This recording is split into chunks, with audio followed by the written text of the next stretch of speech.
საერთაშორისო გამჭვირვალობა საქართველოს წარმოგიდგენთ რადიოგადაცემათა ციკლს გამჭვირვალე პოლიტიკა. რადიო ძველი ქალაქის ეთერში ყოველ ოთხშაბათს უსმინეთ გამჭვირვალე პოლიტიკას. ინფორმირებული მოქალაქეები აკონტროლებენ მთავრობას.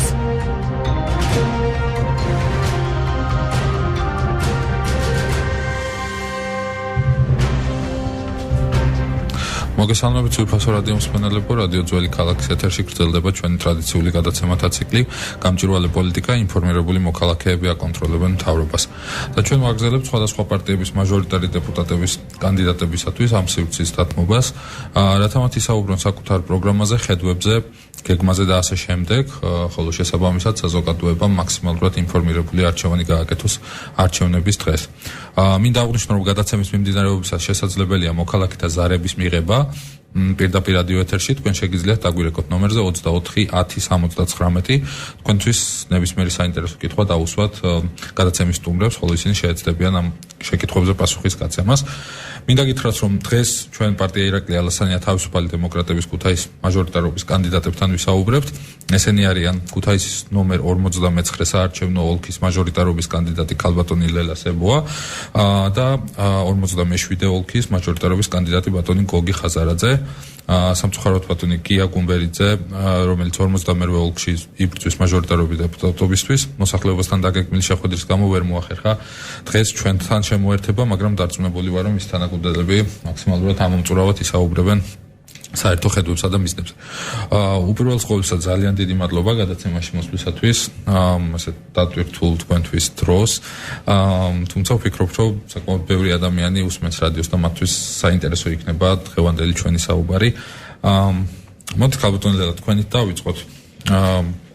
დავიწყოთ, რატომ თავისუფალი დემოკრატები და რატომ ამ პარტიის მაჟორიტარი კანდიდატი? რა არის მთავარი მესიჯი, რომელსაც თქვენ უგზავნით ქუთაისის მოსახლეობას, ადგილობრივ საზოგადოებას და ასე ვთქვათ, განსხვავებული პოლიტიკური ნიშა, რომელიც გამოარჩევს თავისუფალ დემოკრატებს?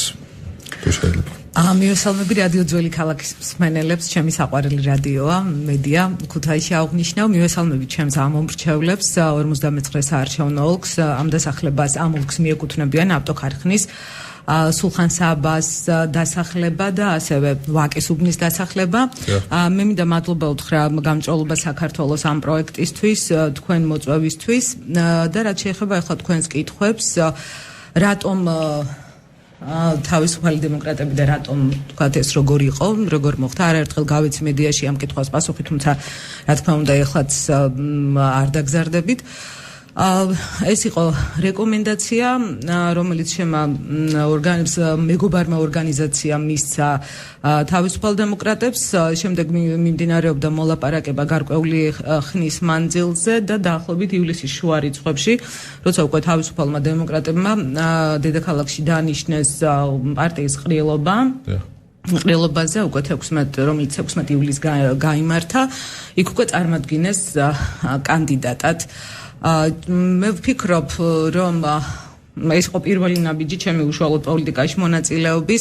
მანამდეც მithქვამს ამიღნიშნავს, რომ პოლიტიკაში მონაწილეობთ ჩვენ ყველანი მოქალაქეები, სანამ უშუალოდ ფეხს შევაბიჯებთ, ესე ვთქვათ, პარტიულ პოლიტიკაში. ჩვენ გვქვნით ყველანი პოლიტიკას, მაგრამ პოლიტიკური პარტია არის უფრო ესეთი ცხადი პლატფორმა საზოგადოებისათვის, სადაც მოქმედების მეტი საშუალებები გეძლევა და ეხლანდელი არჩევნები, რომელიც საკანონმდებლო ორგანოში მოხვედრისათვის ბრძოლას მოიცავს, გვაძლევს შანსს, რომ უფრო კონკრეტული მესიჯებით, უფრო კონკრეტული საქმიანობით გამოვირჩეოდეთ, ვთქვათ, ვიდრე აქამდე. აქამდე ვიტყვი, რომ მუშაობდი არასამთავრობო ორგანიზაციებში, მე თვითონ მაქვს დაფუძნებული ერთ-ერთი ესეთი ორგანიზაცია, მუშაობდი ქალთა პრობლემებზე, მიგრანტი ქალების პრობლემებზე და ასევე მუშაობდი საზოგადოებასთან ურთიერთობის სამსახურში, სხვადასხვა ორგანიზაციებში. რაც შეეხება თავისუფალი დემოკრატების კონკრეტული პროგრამები გაცილებით ახლოს იდგა ჩემს ხედვებთან, მსოფლმხედველობასთან, ვიდრე სხვა პოლიტიკური პარტიების. ასევე მიმაჩნია, რომ პოლიტიკური შეცდომები თავისუფალ დემოკრატებს გაცილებით ნაკლები აქვს დაშვებული ვიდრე სხვა პოლიტიკურ პარტიებს და სხვა კიდე არაერთმა დეტალმა, რომლის ჩამოთვლას ახლა უბრალოდ არ დავიწყებ, განაპირობა თანამშრომლობა თავისუფალ დემოკრატებთან. ძალიან დიდი მადლობა.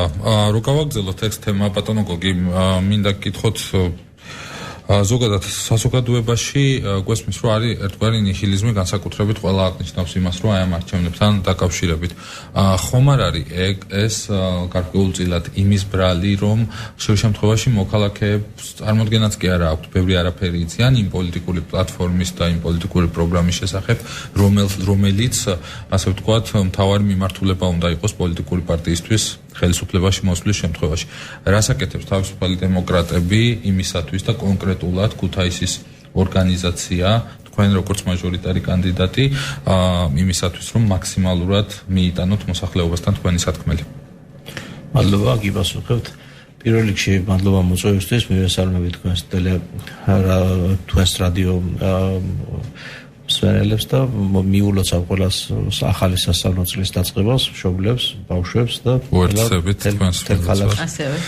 თელ ქალაქს ულოცავ ამ კარგ დღეს.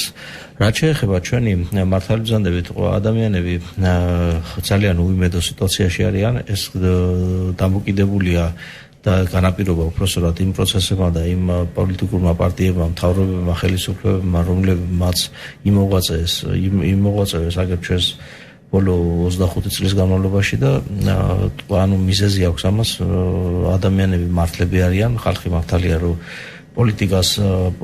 პოლიტიკოსებს აღარ ენდობიან, მაგრამ სამწუხაროდ ეს მოცემულობაა, მაგრამ ჩვენ პოლიტიკურმა პარტიებმა ჩვენი წილი უნდა პასუხისმგებლობა ავიღოთ, რა თქმა უნდა, ამ პროცესებზე და მომავალისთვის აუცილებლად ორი გზა არის პოლიტიკური ქვეყნის პოლიტიკური ცხოვრების გაგრძელების ორი გზა არსებობს. ერთი არის მერთმა დაგვიფაროს ეს სახელმწიფო გადატრიალება და ომი და ჭუბია, მეორე ისევ პოლიტიკური არჩევანი, ისევ პოლიტიკური არჩევნები და გვინდა არ გვინდა, მოგწონს არ მოგწონს, აუცილებლად უნდა მოიძებნოს ის პოლიტიკური ძალა, რომელმაც პასუხისმგებლობა უნდა აიღოს და მართოს ქვეყანა. ჩვენ პოლიტიკურ პარტია ირაკლი ალასანია თავისუფალ დემოკრატებს სწორედაც რომ კომპეტენცია ჩვენი გამოცდილი წინა წლების გამოცდილება მართვაში და ჩვენი პრინციპული ხასიათი გვაძლევს იმის საშუალებას და ასევე მორალურ უფლებას წავდგეთ მოსახლეობის წინაშე და გავაცნოთ ჩვენი გეგმები, ჩვენი სამომავლო ხედვები და ჩვენი კერძოდ ნებისმიერი კონკრეტული ხედვა კონკრეტულ საკითხთან დაკავშირებით. ამისათვის ახლა 8 ოქტომბერი კარს არის მომდგარი და ჩვენ ძალიან ბევრი აქტივობები გვაქვს, უშუალოდ მოსახლეობასთან პირდაპირ შეხვედრებით და აი თქვენისთან ადამიანების წყალობით ძალიან ბევრი ასევე შეხვედრა გვაქვს. დღეს მაგალითად მოვდივარ დემოკრატიული ჩართულობის ცენტრიდან, სადაც დევნილებთან მქონდა შეხვედრა და გავაცანით ჩვენი ხედვები და ჩვენი დამოკიდებულებები ყველა იმ საჭიროებო საკითხთან დაკავშირებით, რომელიც მათ უდგათ და მათ აინტერესებდათ. ეგ არის საშუალებები და მადლობა ყველას, ვინც ამ საშუალებას იძლევა. დიდი მადლობა. მოდით სანამ გადავინაცვლებდით უშუალოდ პროგრამაზე, გეგმებზე საუბარზე, საინტერესოა წინასაარჩევნო გარემოს შეფასება, თქვენი შეფასება, როგორც ქუთაისის მაჟორიტარი კანდიდატების. მე ალბათ ამ კითხვას ყველა ჩვენ სტუმარს დავუსვამ, რომელიც ამ ეთერში, ამ გადაცემის ფარგლებში მოვა, იმიტომ რომ ალბათ ყველაზე თუ არა ერთ-ერთი მნიშვნელოვანია, რომ ყველა პარტიას კონდეს იმის შესაძლებლობა, რომ თანაბარ კონკურენტულ პირობებში იბრძოლოს გამარჯვებისათვის. თქვენ ირაკლი ალასანიას თავისუფალი დემოკრატების მაჟორიტარი კანდიდატები ქუთაისში. ამ მიმართულებით თუ აწყდებით რაიმე პრობლემებს, რა არის ყველაზე დიდი დამობრკოლებელი გარემოებები და რას გამოყოფთ ამ მიმართულებით? პირველ რიგში უპასუხებ ამ კითხვას ასე რომ ბრძოლა პოლიტიკურ პარტიებს შორის კამპანიის პერიოდში არის საკმაოდ არათანაბარი. თუნდაც იმიტომ რომ პოლიტიკური პარტიები და განსაკუთრებით სახელმწიფო პარტია, რომელიც წინაარჩევნებზე სხვა პოლიტიკურ ძალას, წინამორბედ პოლიტიკურ ძალას უჩიოდა, რომ ის იყენებდა ადმინისტრაციულ რესურსს. ჩვენ ამ შემთხვევაშიც საქმე გვაქვს იგივე პრობლემასთან, ოღონდაც ეს ყველაფერი ხორციელდება გაცილებით ფარულად, ვიდრე ეს კეთდებოდა წინა ხელისუფლების პერიოდში. ჩემს ოლქში კონკრეტულად, სადაც იბრძვის სახელმწიფო პარტიიდან ოცნებიდან ბატონი კობანარ ჩემაშვილი, ხოლო ნაციონალური მოძრაობიდან გიგი წერეთელი არის საკმარისად არათანაბარი გარემო იმისათვის, რომ დავგულისხმობ ამ რესურსების გამოყენებას, სადაც ფაქტების, ესე ვთქვათ, უშუალოდ ხელში დაჭერა არის საკმაოდ რთული, თუმცა საზოგადოების უმეტესმა ნაწილმა იცის და ძალიან ხშირად გვეუბნებიან ამას ადამიანები, რომლებიც ჩვენთან თანამშრომლობენ, თუ როგორ მოქმედებს ოცნების კანდიდატი დღეს. და ეს არის ძალიან სამწუხარო, იმიტომ რომ პოლიტიკურმა კულტურამ ჯერ კიდევ ვერ შეიძინა ის მნიშვნელოვანი დეტალები, რაც პოლიტიკური კამპანიის წარმოებისას არის ძალიან მნიშვნელოვანი, რომ ყველა პოლიტიკურ ძალას ეძლეოდეს საშუალება ადმინისტრაციული რესურსი არ გამოიყენებოდეს მათი გამარჯვებისთვის და ოპოზიციურ და ჩვეულებრივ პოზიციაში მყოფ პოლიტიკურ პარტიებს ჰქონდეთ თანაბარი პირობები, იმიტომ რომ ხალხმა რეალურად გააკეთოს არჩევანი და რეალურად მისცეს ხმა მას, ვის მიმართაც მათ გააჩნიათ პოლიტიკური სიმპათია. მადლობთ ბატონ გოგი. დამატებთ. კი ბატონო, ვიტყოდი რომ ამ ცდუნებას დღევანდელმა ხელისუფლებამაც ვერ აუარა გვერდი და ადრე თუ ნაციონალური მოძრაობის დროს ვიცით გიგი უგულავა მაგალითად დაკავებულია და პატიმარია დღეს თბილისის განვითარების ფონდის შექმნისთვის, რომელიც ითვალისწინებდა წინასაარჩევნოდ აგიტატორებისა და უნის უფროსების და ასე შემდეგ ამ პარტიული აქტივის დასაფინანსებლად და დასასაქმებლად. დღეს სამაგიეროდ ოცნებამ შეცვალა სტილი და აიპებში ძალიან ბევრი ისეთი თანამშრომლები აყვანილი, რომლებიც პირდაპირ ვიტყვი, რომ ისევ დაახლოებით სტილი დაცულია და სახელწოდება აქვს და სახელი და გვარით არის სხვანაირად მოწოდებული, თორე იგივე შინაარსია აბსოლუტურად. თუმცა ვიტყვი, რომ ისეთი სიმძაფრე, როგორც წინა ხელისუფლებას ჰქონდა, შეიძლება იმ სიმწვავით არ იდგეს, მაგრამ ჩვენ გვინდა არავითარი შედარებები, არავითარი ნაბიჯით წინ იარ. ეს არ არის საკმარისი, ჩვენ გვინდა რომ ველი იყოს სწორი, დემოკრატიული, პრინციპული და აუცილებლად ადამიანებს შეეძლოთ თანაბარ კონკურენტულ გარემოთი გამარჯვება და ეს უფრო და ლეგიტიმაცია გამარჯვებულს უფრო მაღალი ექნება, ეს უფრო წაადგება ქვეყანას და ძალიან დიდი სურვილი მაქვს მომდევნო არჩევნები, ეს არჩევნები ვიტყოდი რომ და ხასიათდება სამწუხაროდ ასეთი ფაქტები და ვიტყოდი ერთ ფაქტს კიდე კონკრეტულს. სახელი და გვარი მთხოვ ადამიანმა რომ არ გაიჟღერებინა, მე არ მიყვარს ზოგადად საუბარი და ძალიან ისეთი განცხადების გაკეთება, რომელიცაც ზოგს არ უმყარებს არგუმენტი, მაგრამ ვიცავ იმ ადამიანის უფლებას და მთხოვა რომ არ მეთქვა გამიჟღერებინა სახელი და გვარი. მაგალითად ჩვენთან აგიტაციაზე და ჩვენთან თანამშრომლობაზე შეიკავა თავი ადამიანმა, რომელიც მუშაობდა საჯარო სამსახურში, პირდაპირ მეორე დღეს მოვიდა და გითხრა, რომ გაიგო რა ჩემმა უფროსმა ეს რომ თქვენთან თანამშრომლობას ვაპირებდი, მითხრა ან სამსახური, ან კიდე თავისუფალი დემოკრატები. მე ამით ძალიან შეცდომებული ვარ და ძალიან ვისურვებდი კიდე ერთხელ განმეორდები, რომ ესეთი ფაქტები არ იყოს, იმიტომ რომ საბოლოო ჯამში ეს არჩევანზე აისახება, შედეგზე აისახება და ქვეყანას არ წაადგება მხოლოდ და მხოლოდ. მე არ მაქვს ის ილუზია, რომ დაუშვათ გარემო თლად იდეალური უნდა იყოს, მაგრამ ასეთი ხინჯები და ასეთი ძალიან ცუდი პრეცედენტები საქმე შეუშვის ხელს. და თუ გავითვალისწინებთ იმას, რომ ყოველწლიურად ადმინისტრაციული და ბიუროკრატიული ხარჯები გაზრდილია ქვეყნის ბიუჯეტში, ეს თავისთავად მოწმობს, რომ ხელისუფლებას აქ მეტი ხმის მიმცე მიყავს არჩევნებზე. გასაგებია, დიდი მადლობა. აი თქვენ ახსენეთ რამოდენიმე შემთხვევა ადმინისტრაციული რესურსის გამოყენების ასე შემდეგ. თუ მიმართავს ასეთ შემთხვევებში თქვენ ან პარტია ზოგადად შესაბამისად ვთქვათ უწყებებს, იგივე არსებობს უწყებათა შორის კომისია, საოლქო, CSKO, თუ გქონიათ შემთხვევები ქუთაისში, როდესაც რაღაც კონკრეტულ დარღვევაზე უკვე მიმართეთ რეაგირებისათვის მსგავს ორგანოებს? აი ჯერ კონკრეტული შემთხვევა არ ქონია, თუმცა ჩვენ გქონდა მცდელობა ყველა ეს დამოკიდებულებაზე, რა თქმა უნდა.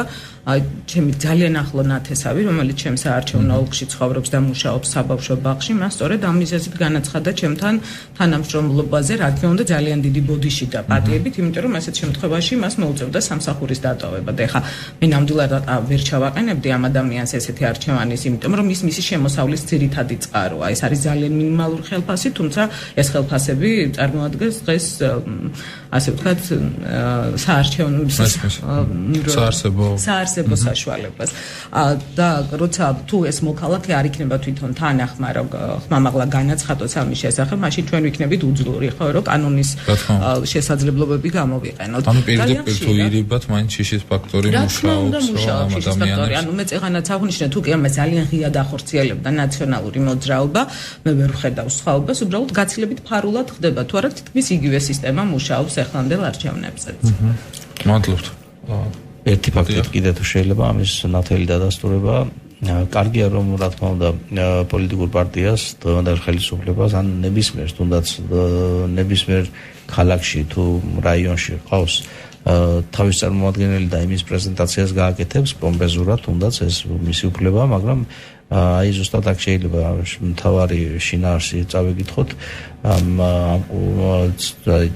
ადმინისტრაციული რესურსების გამოყენების ამახინჯი ფორმისა, როდესაც მასწავლებლებს, ბაღის მასწავლებლებს, პედაგოგებს, სკოლის პედაგოგებს და საჯარო მოხელეებს მოუწოდებენ აუცილებლად, აი ეს არის მთავარი, აუცილებლად მოვიდნენ და ესრონ და ეს აუცილებლობის მოხსნა არის აუცილებელი. აჩვენო მხარდამჭერების სიმრავლე ამით. აი პირდაპირ გეტყვით ძალიან ბევრი ახლობელი, ჩემი ნათესავი, მეზობელი, მეგობარი, ბოდიშის მოხდით მოსულა, იმიტომ რომ ის ნამდვილად ჩვენი მხარდამჭერია, ჩემი პირადი მხარდამჭერია და დამინახავს იქ მისული ჩვენი ოპონენტების სახელმწიფო პარტიის კანდიდატების გამოცხადების ღონისძიება, აი პომპეზურ ღონისძიებაზე გამოცხადებული და მათ უთქვამთ, რომ იცით რა, სამსახური გოგი და ისე თქვენს გვერდით ვართ, რა თქმა უნდა, ეგ არ არის კარგი, იმიტომ რომ ჯერ ადამიანებს უხერხულ სიტუაციებს უქმნიან.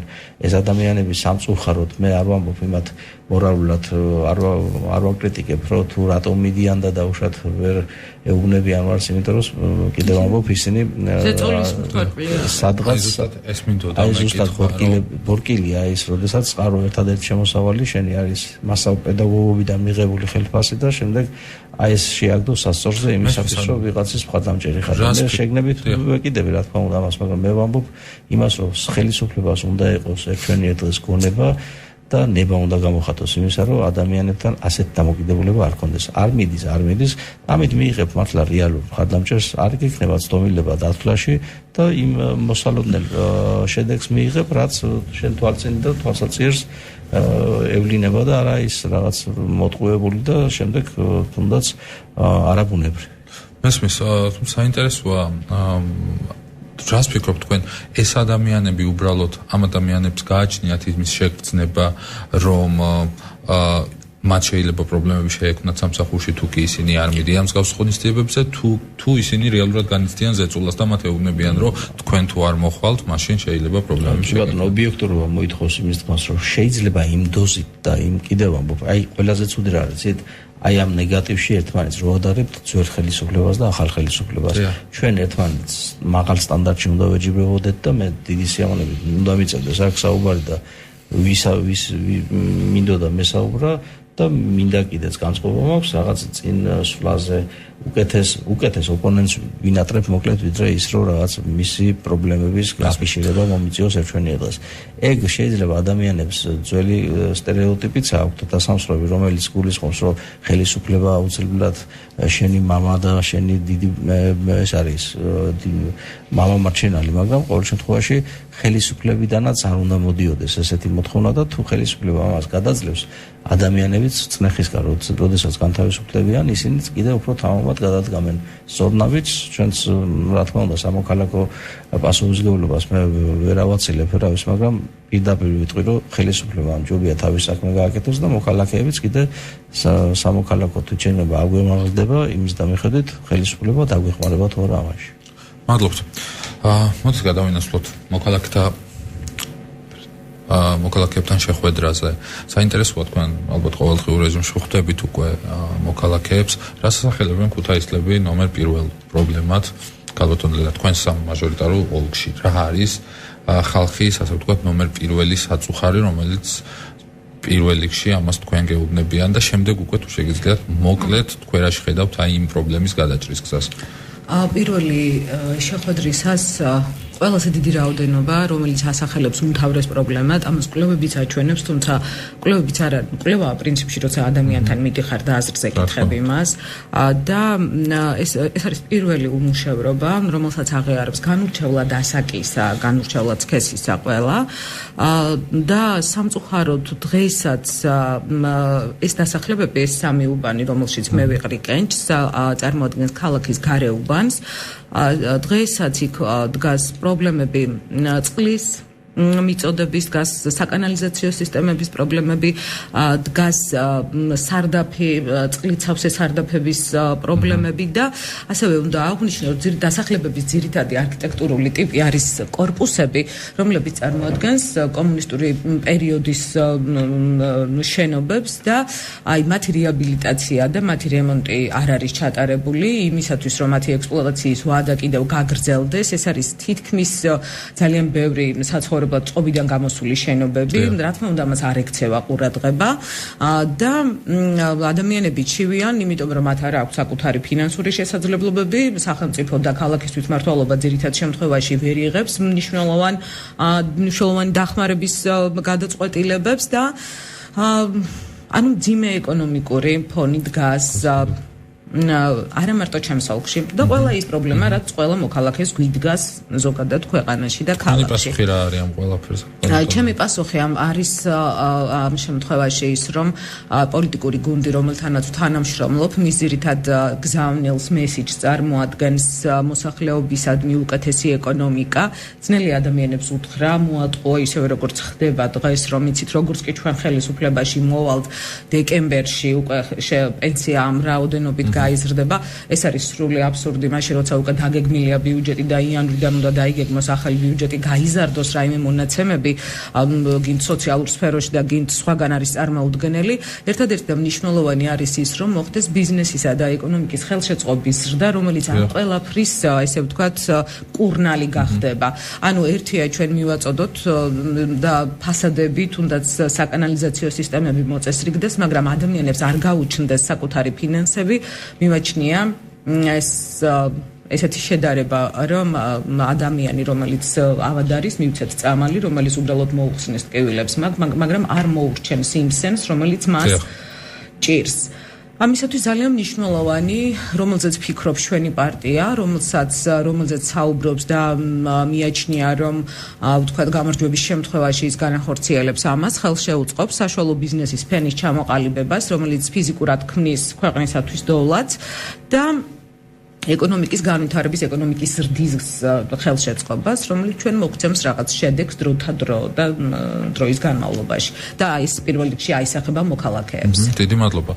ბატონო, გითხრა ხوار დამატებდით ამ საკითხს. მე იგივე ვიტყოდი თითქმის, იმიტომ რომ ქუთაისში ოლქებში არის რაღაც განსხვავებული სპეციფიკური განსხვავებული პრობლემები, მაგრამ ძირითადად არა მარტო ოლქებში ვიტყოდი, ქვეყანაში ერთ და იგივე პრობლემებია. პრიორიტეტი სამწუხაროდ გამოკვლევებმა დაადასტურა, რომ მოსახლეობა ამბობს ასეთ რამეს, რომ პირველი სახის პრობლემა მას აქვს დასაქმების.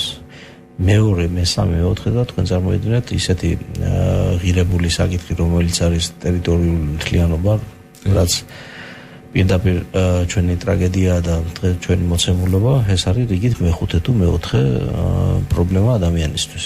დღეს მოვდივარ დემოკრატიული ჩართულობის ცენტრიდან, სადაც დევნილებს შეხვდით და იქ იყო საუბარი დევნილებთან. დევნილი პირდაპირ წარმოადგენელია იმ პრობლემისა და იმას თავზე აქვს მთელი 100%-ით განცდილი ის პრობლემა, რაც უკავშირდება ტერიტორიულ მთლიანობას.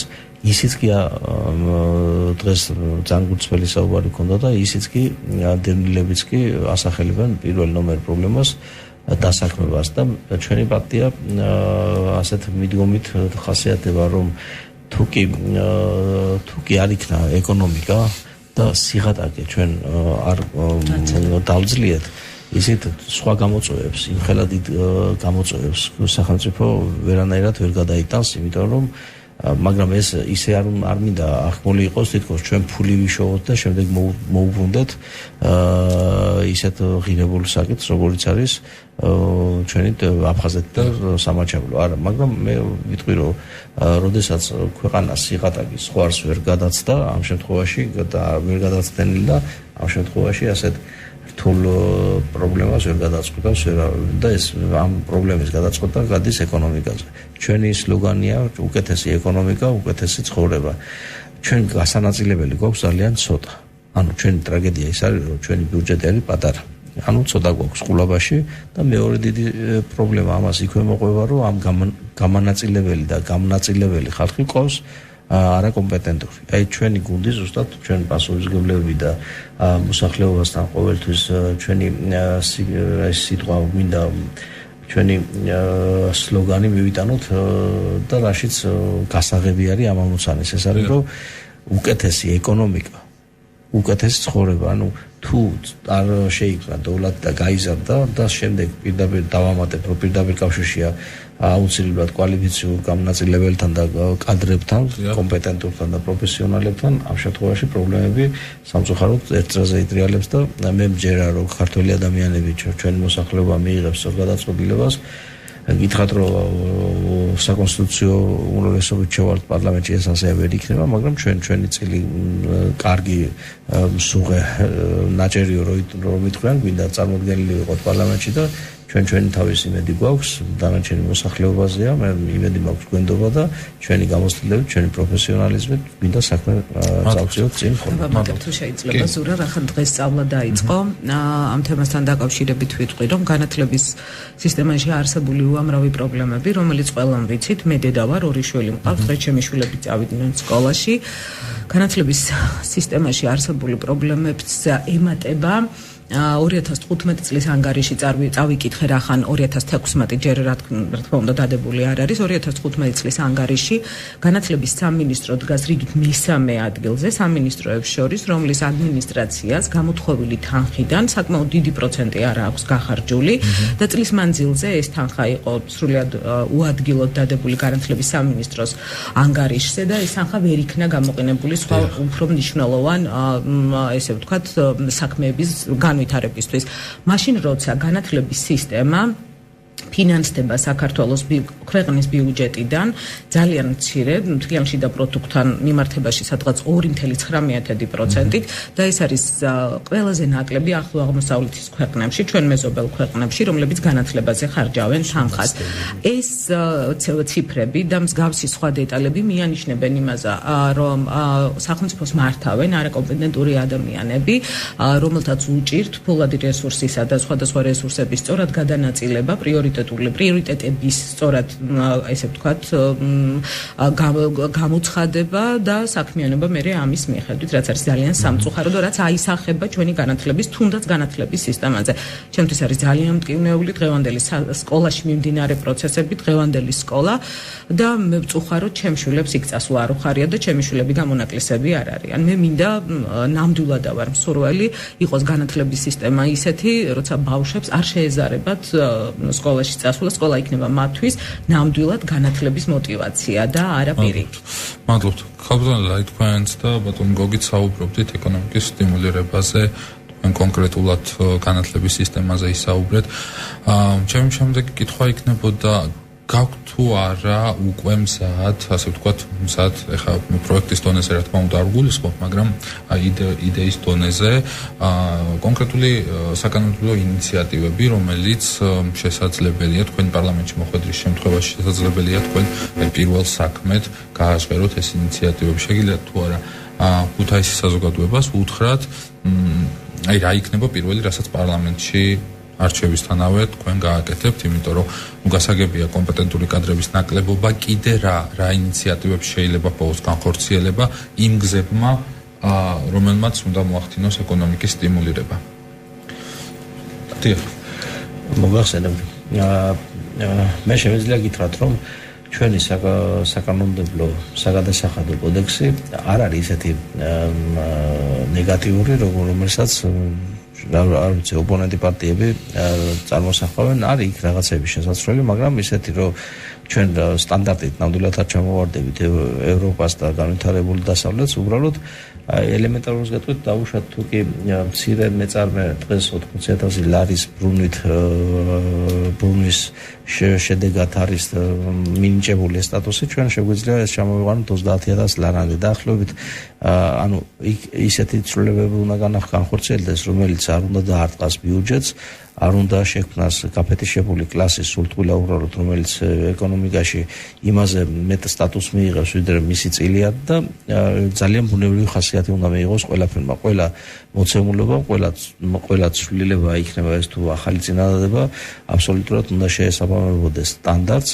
და გათვალისწინებული უნდა იყოს ჩვენი დღევანდელი მოცემულობიდან გამომდინარე და ერთადერთი კარგი ინიციატივა, რასაც ვეღარ გავაჟღერეთ, მაგრამ ადრე გავაჟღერეთ და სახელმწიფო პარტიამ ეს თავის საქმე და აქცია და ძალიან მივესალმები ამას, პირდაპირ ვიტყვი და არა მარტო მე, ჩვენ გუნდს ეს გამოცხადებული აქვს ღიად, რომ ძალიან კარგი, რომ ჩვენ შაშან ივლისში გამოვაცხადეთ ინიციატივად, რომ მოგების გადასახადი არ იქნეს დაბეჭდილი თუ კი ის რეინვესტიციას მოემსახურება წარმოებაში, ეს არის ძალიან კარგი ინიციატივა, ამას არ ვამბობ, იმიტომ რომ ჩვენი გაჟღერებული ეს ბუნებაში მართლაც კარგია და თუნდაც ამას ადასტურებს ის, რომ სახელმწიფო პარტიამ ოცნებამ ეს თავის მოიყვანა განხორციელებაში და ის 2017 წლის იანვრიდან, ახალი წლიდან ეს უკვე ძალაში შევა და გაფართოებისთვის, ისე ბიუჯეტის გაძლიერებისთვის, იმიტომ რომ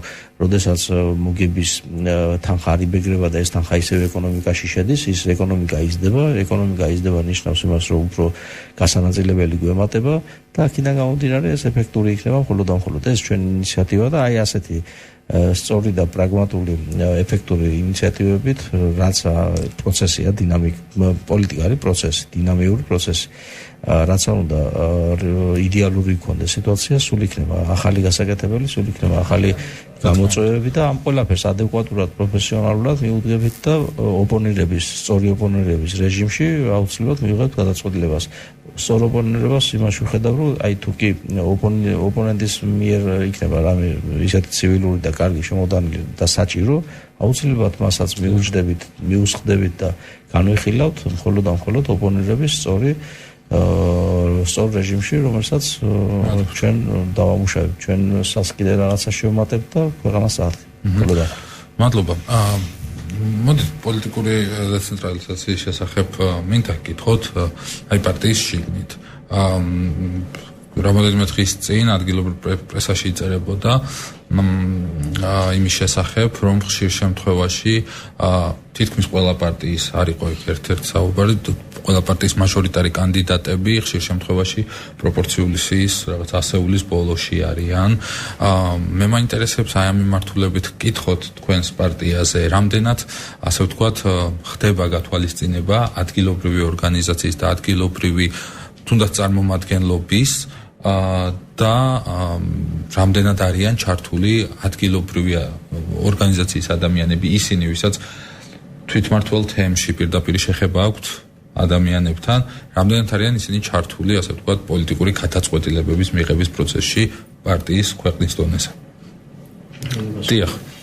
მოკლედ ჩვენს გეტყვით, რომ ქუთაისში თავისუფალი დემოკრატები არსებობდნენ, მე შემდეგ რეორგანიზაცია მოხდა, პარტიის ცენტრალური ოფისმა განაცხადა ასეთნაირად, რომ ახალი გუნდი შეექმნა, ვალდებულება და პასუხისმგებლობა დამეკისრა ამ გუნდის შექმნისა და თქვენს წინაშე თავისუფალი დემოკრატები ქუთაისის ორგანიზაცია, რომელსაც და მე და ჩვენი გუნდი წარმოადგენს ეს არის დაახლოებით 3 თვის 4 თვის გუნდი რომელიც ახლა შეუდგა საქმის კეთებას ის თუ ჩვენ როგორ საპარლამენტო სიებში როგორ ავართ ცენტრალურად წარმოდგენილი პირდაპირ გეტყვით ნებისმიერი წარმოდგენა და ნებისმიერი რიგითობა და ნომერი განისაზღვრება და წესი და რიგით ბუნებაში და სწორი პრინციპი არის ის რომ გაკეთებული საქმის და ნაღვაწის და ნაშრომის და შედეგის მიხედვით უნდა ფასდებოდეს და ლაგდებოდეს. აქედან გამომდინარე, ჩვენ მართალია მოგზაურებული ნომერი გვაქვს რიგითობით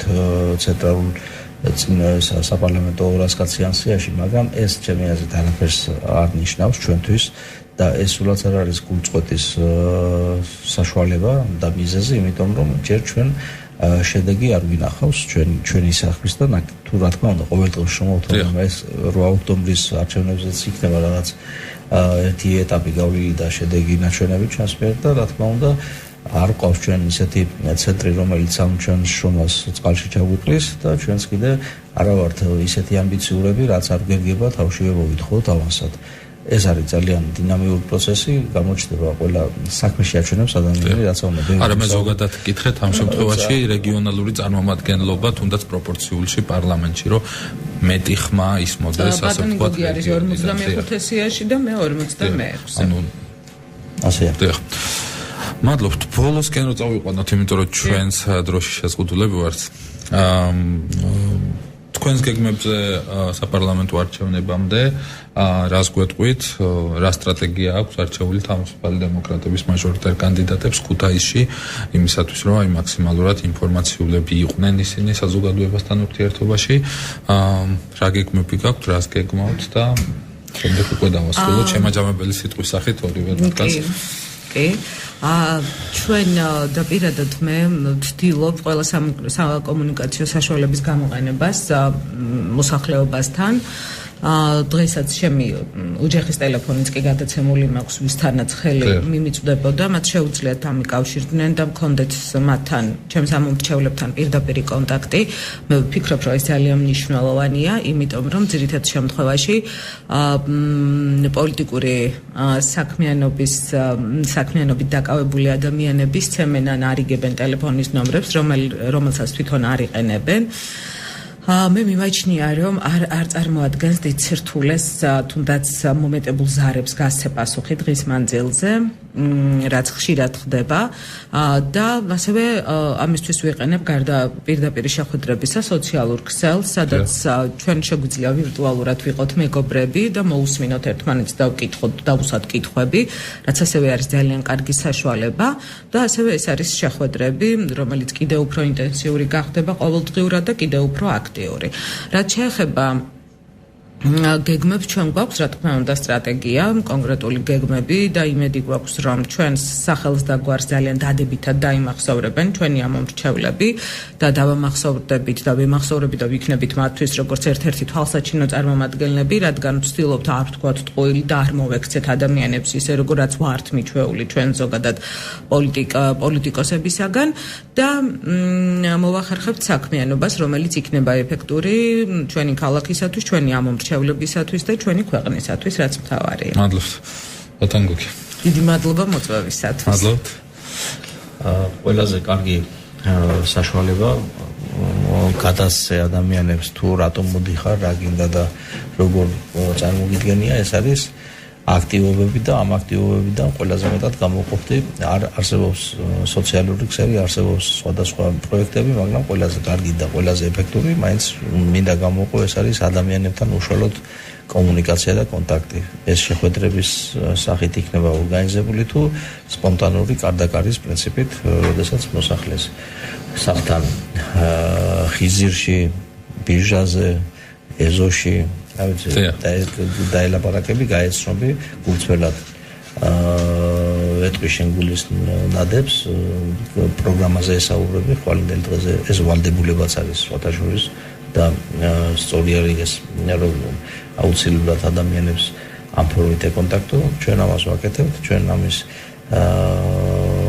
ძალიან ინტენსიურ კავშირში ვართ მოსახლეობასთან და დანარჩენი ოქტომბერს გაირჩევა, გამოირკვევა და მე მინდა მხოლოდ ერთს ვისურვებ, რომ CSKM-ს სწორად დათვალოს ხმები, ძველმა ხელისუფლებამ, ახალმა ხელისუფლებამ, ასევე მომავალმა ვინც იქნება ხელისუფლება თუ არა კოალიცია თუ შემადგენელი ნაწილი თუ სუბიექტი ასე შემდეგ, ყველამ სწორი ეთიკის და ეტიკეტის ყველა დაცვით ურთიერთობა ჩავატაროთ ეს არჩევნები ღირსეულად, დემოკრატიულად და მხოლოდ და მხოლოდ ქვეყნის სასარგებლოდ იქნება ეს ყველაფერი. მადლობთ. დიდი მადლობა. მადლობთ საინტერესო საუბრისათვის. მე მინდა წარმატებები გისურვოთ თქვენ. მე კი რადიო მსმენელს შევახსენებ, რომ რადიო ეთერში იყო გადაცემა გამჭვირვალე პოლიტიკა, ინფორმირებული მოქალაქეები აკონტროლებენ მთავრობას. ჩვენ კვლავაც გავაგრძელებთ მაჟორიტარ დეპუტატებთან შეხვედრას და მსგავს ფორმატში საუბარს. დიდი მადლობა. გემშვიდობებით მომავალ შეხვედრამდე. საერთაშორისო გამჭვირვალობა საქართველოს წარმოგიდგენთ რადიო გადაცემათა ციკლს გამჭვირვალე პოლიტიკა. რადიო ძველი ქალაქის ეთერში ყოველ ოთხშაბათს უსმინეთ გამჭვირვალე პოლიტიკას. ინფორმირებული მოქალაქეები აკონტროლებენ მთავრობას.